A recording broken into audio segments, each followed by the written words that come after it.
Kain tayo par. Kauwi ko lang, nagluto kagad ako ng sari par.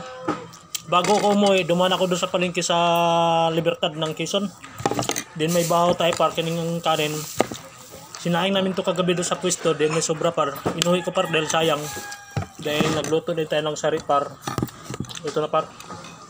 Ipapakita ko sa inyo par kung paano magluto ng sari. Ganito lang par, tingnan nyo akong video par. Let's go.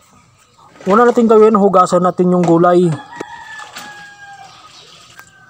Babanlawan natin ng maayos.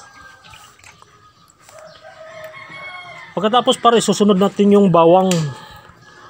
Wala tayo ibang ipanimpla par, kung hindi itong ginisa mix lang. Then maghaling na tayo. Ito yung luto natin dito par sa probinsya. Pakaw ng mais yung panggatong namin.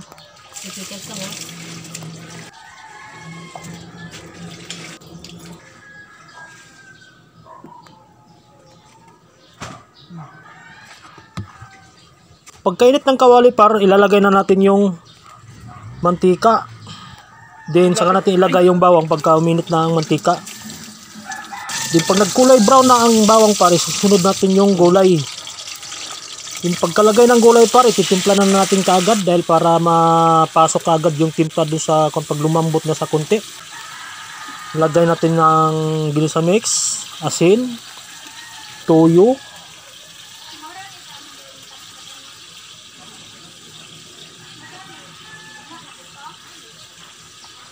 Pagkatapos timpla par, saka natin hukayin. Then takpan na natin par. Then magtimpla tayo ng cornstarch par, maglagay tayo ng cornstarch para lumapot yung sabaw niya par. Isang kutsara at kalahati lang par, then yung baso, ang tubig natin kalahating baso lang. Then ito na par ang una nating hukay. Ang sekreto man gud par, para di malata ang gulay, di natin pwede natin nga mamaya lugay, mamaya hukay. Yun ang nagpapalata sa gulay din. Ito na para luto na sa par. Ilalagay na natin yung cornstarch. Then ilang minuto lang par, ilang segundo lang kukunin na natin dahil madali lang naman itong cornstarch lutuin. Lalapot naman kaagad pag nakatikim ng mainit to.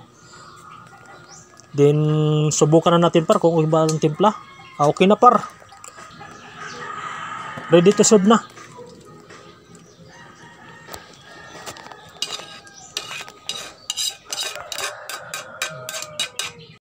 Yun lang par, maraming salamat sa panonood sa aking video. Simpleng luto lang par, pero okay siya.